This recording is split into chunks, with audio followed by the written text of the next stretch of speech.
Bismillahirrahmanirrahim. Alhamdulillahirabbil alamin. Allahumma shalli ala sayyidina Muhammadin wa ala alihi wa sahbihi wa man tabi'ahum bi ihsanin ila yaumiddin. Taqullah haqqa tuqatih wa la tamutunna illa wa antum muslimun. Alhamdulillah anak-anak sekalian yang berbahagia, pada kesempatan pertemuan yang keempat ini MK Ushul Fikih, kita akan membahas tentang hukum taklifi. Profesor Abdul Wahab Kholaf mendefinisikan hukum taklifi adalah hukum yang menghendaki dikerjakan oleh mukallaf atau larangan untuk meninggalkan atau memberikan pilihan, ya, untuk meninggalkan atau melakukan. Eh, Hukum taklifi dibagi menjadi 5, yaitu ahkamul khomsah. Yang pertama adalah wajib. Wajib ini adalah khitobus syari, seruan dari pembuat hukum yaitu Allah Subhanahu wa taala, untuk tolabnya itu adalah tolab fi'li, untuk dijalankan dan bersifat jazm, bersifat pasti, serta ada korinah bagi yang meninggalkan, ya, bagi yang meninggalkan mendapatkan celaan dari Allah Subhanahu wa taala, seperti perintah sholat gitu ya, aqimus sholat, dirikanlah sholat.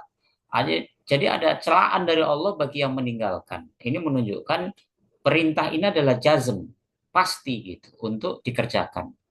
Nah, ini wajib gitu. Sebagaimana Allah jelaskan, ya, A'udzubillahi minasyaitonirrajim, masalakakum fisakor. Allah bertanya kepada penduduk neraka sakor, kamu kenapa berada di neraka sakor? Penduduk neraka sakor menjawab, qalu lam naku minal musallin. Ya, mereka menjawab, karena aku dulu di dunia tidak menjalankan sholat, begitu. Nah, ini ada celaan dari Allah masuk ke neraka sakor, ya. Penduduk neraka sakor ini menjawab karena waktu di dunia tidak menjalankan sholat. Ini menunjukkan tolabul fi'linya ini adalah bersifat jazim, ya, pasti gitu. Mandub. Yang kedua adalah mandub. Ada beberapa lafaz yang mengarah pada makna yang sama, yaitu mandub. Ada sunnah, ada nawafil, ya, sunnah-sunnah, tatawu, mustahab, mustahsan. Gitu. Nah, Profesor Dr. Haji Amir Sarifuddin menjelaskan secara lugawi seruan untuk sesuatu yang penting, gitu. Tapi tidak ada celaan, gitu. Tidak ada korinah celaan eh, dari Allah dan Rasulnya bagi yang meninggalkan, gitu. Jadi tolapnya fi'li tapi huiru jazm sifatnya, tidak pasti. Nah, menurut Profesor Abdul Wahab Kholaf, mandub adalah perintah syari, perintah dari Allah Subhanahu wa taala kepada mukallaf yang bersifat tidak wajib.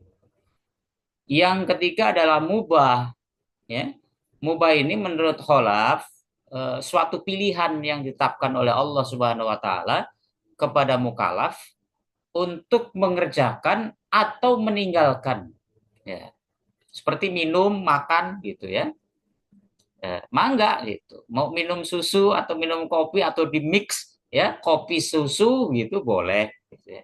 Atau jus gitu. Jusnya jus apa? Jus terong Belanda boleh. Jus eh, mangga gitu.